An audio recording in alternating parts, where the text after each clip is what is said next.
Week 16, Historical Development of Theater. Now, what is theater? Basic concept of theater. Antonio Mabisa said it is a very helpful to review some basic concept of theater purposely for a common frame of reference. So a theater is a living art that features living actors performing before a live audience. So a theater is a live performance. And a theater performance can never be canned, unlikely a film or a tape television, such as each theater performance is a virtual opening night. Theater is a collaborative effort. The lively performance teamwork essential in theater. Actors try to as an ensemble under the guidance of the director. So, ang theater is kailangan siya og ganang magtinabangay, mag-collaborate ang mga actors o kanang tumanan nila unsay iingon silang director. Theater is actors first and foremost. Theater can occur without playwright, a director, a production designer, a front of the house, and a house manager, but no without an actor. Next is basic styles of theater. Now, presentational theater is ano siya na estilo or style. You know, theater that is unabashed, theatrical actors are presented as actors performing a role. So, there is muna siya ang katong role, ang actor, ang main character na mag-perform sa theater. Next is representational style. To create the illusion on stage that was the audience sees in a virtual reality. So, representational style is muna siya itong mag-create illusion o ganang maakit ang mga gananaw ng audience. So, next is eclectic style. Incorporates many aspects of the two aforementioned styles plus influence from naturalism. So, kaning eclectic style is muna sila ang representational style o presentational style, igiisa na sila. From naturalism, expressionism, symbolism, surrealism, and all other theater that emerged from the late 19th century and early 20th century. Next is function of theater. Bertolt Brecht, a prominent German playwright, subscribed to the idea that the basic function of theater is to effect change in audience. So, si Bertolt, nag-ingon siya nga ang theater kay kailangan ka ng nakay ka ng kuan sa audience or ganang maakit or ganang maganahan gud sila. Theater is a platform for propaganda discussion of issues of the movement for living newspapers and political dogma. Some claim that the primary function of theater is to entertain, and theater is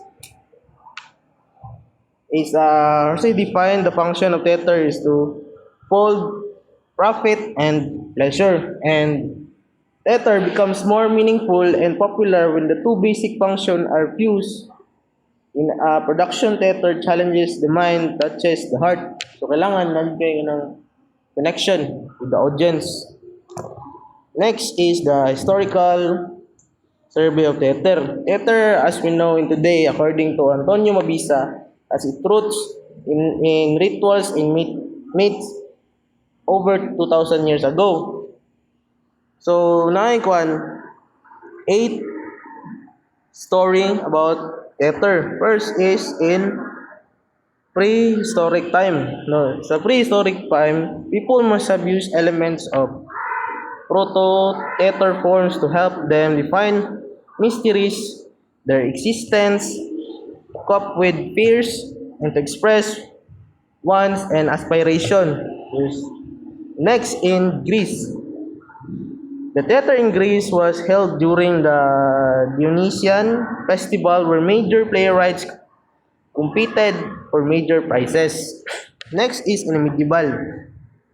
Refer the theater as a spectacle replete with gore or blood. Theater become part of the student's curriculum. The Roman theater at best was a poor copy of the Greek theater. Next, in Renaissance. In Renaissance, theater reached its high in the Italian city-states, in Elizabeth, England, in Siglo de Oro de Spain, and later in the French neoclassical theater. So, medieval, in Renaissance, naganap siya into Spain. Next is in Italian Renaissance. Major contribution what is construction of Greek playhouses, scenic development, and special effects to the development of opera by the Lawrence Comirati, perhaps in place of medieval. Next in 18th century. In 18th century, German theater emerged with a vengeance. This is our glorified the individual as a man. Reason this period is otherwise known as a romantic period. In 18th century, na known siya as a romantic period. And next is in modern. Theater burst forth with the coming of the age of realism. The prevailing style of the age of realism was definitely representational style, especially naturalism with emphasis slice of life. So diri na to nagsugod tong representational o pre-presentational. So next is find in theater in Asia. Theater in Asia is traditional Asian theaters share common characteristic features in a total theater. The elements of dialogue, verse or prose, dance, song, mime, martial arts, and acrobats are all used in a theatrical production. So theater in Asia is kanang broad gika siya kanang breed. Ug sa kuan pa sa torn is daghan kayo ganang mga theater nga na mugna. Daghan kay mga actors. Next in the presentational of non-definitional style dominates the production. The basic source of plots and character are drawn from two great epics in India in Ramayana, Mahabharata. The major genre of traditional Asian theater are Sanskrit play in a Kathakali of India, the Beijing Opera of China, there's the Heretic Noah, drama Buroko on Doll Theater, and the popular Kabuki of Japan, and the Wayang Kulit or Shadow Puppet in Indonesia. Next is the theatric critic. A theater critic is someone who observes theater and then analyzes and comments on it. It sense the critic stands between the theater events and the audience, serving an idea of substance as a knowledgeable and highly sensitive audience member. So, kanisi, the theater critic is this is the one mo siya who observes the theater then analyze and comments on it sa theater. And the difference between critic and ordinary spectator is amo siya spectator, yung sa commentator ana. Spectator is that critic presumably is better informed about the event and has developed a set of critical standards by which to judge. The theater critic is to judge. The next is critics versus reviewers. In theater, a distinction is often made between the critic and the reviewer. A reviewer usually works for a newspaper or magazine or a television station and reports on what has occurred in a theater event. So, muna siya mag-reviews, muna siya magbuhat og report kung siya natabo. Next is, what is criticism? The word criticize has at least two meanings. Perhaps the most familiar meaning is to find fault, but to criticize also meaning to understand and appraise.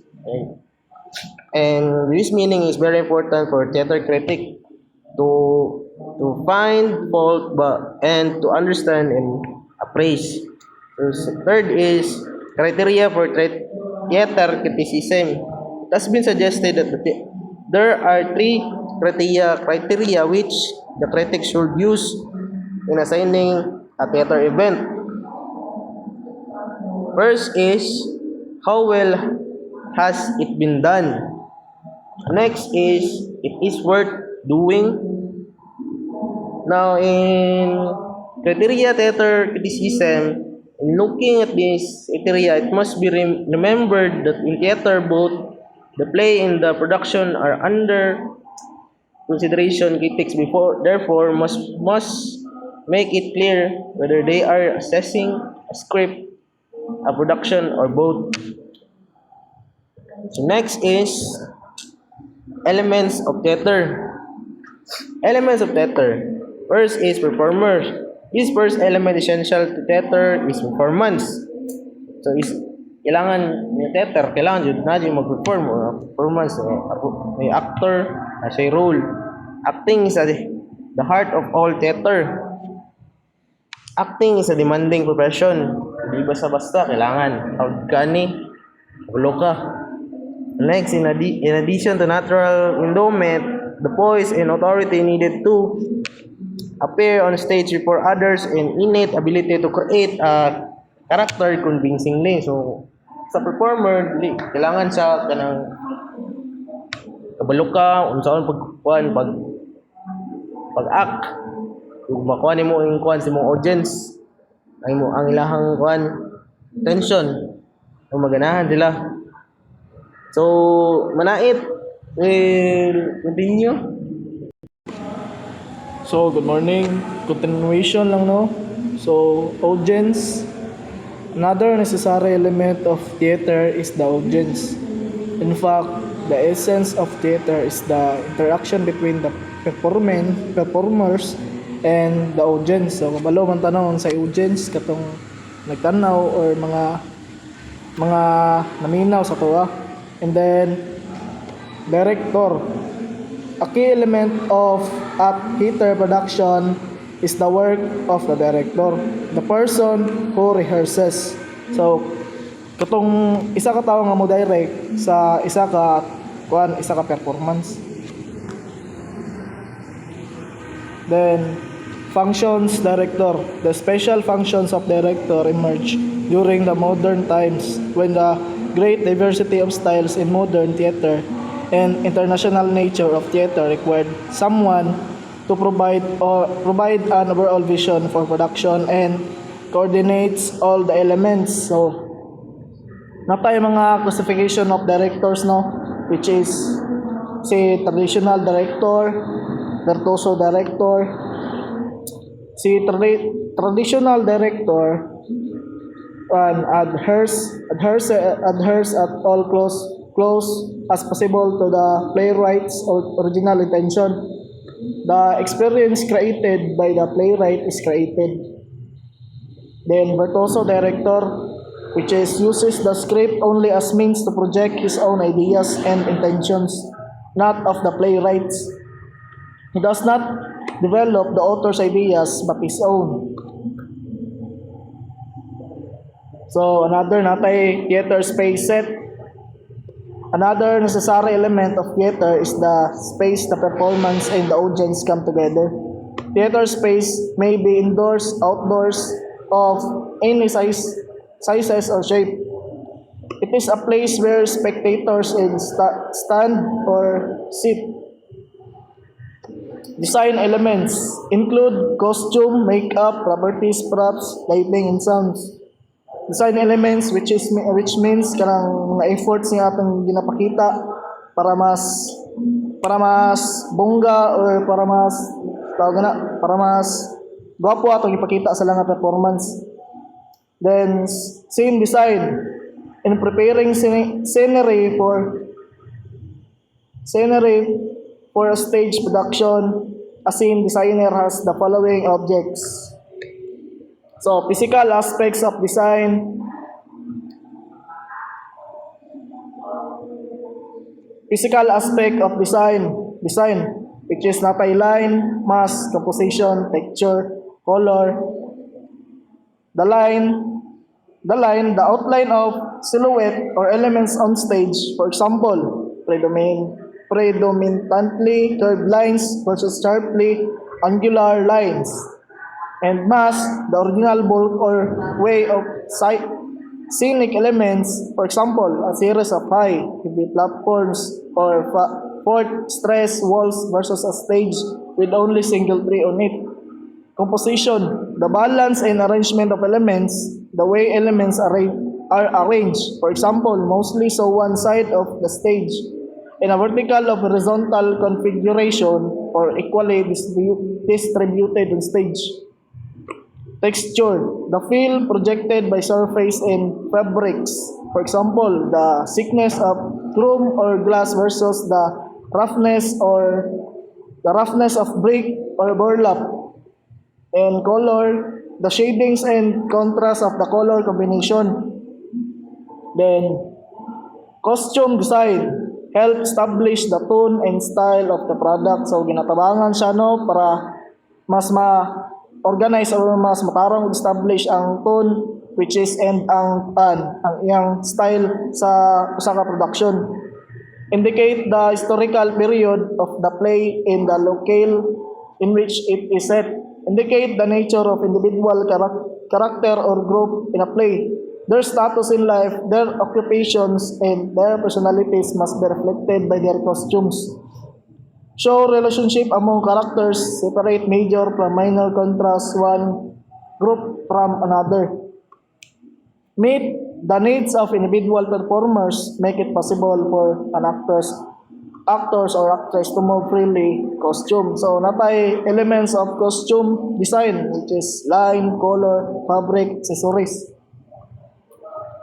Dito sa sounds and lights, in the theater production, music not only becomes concern of the soundman, but becomes vitally important in establishing the mood and style of the play. So, sa isa ka performance dili lang kay kanang tingog lang atong kuano madunggan pati na sad sa ka ambience na lights kanang ngana parang makabuo sa isa ka mood sa usa ka performances.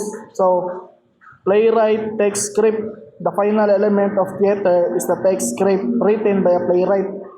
So qualities of stage lighting no natay intensity, color, direction, form, movement. Thank you. That's all.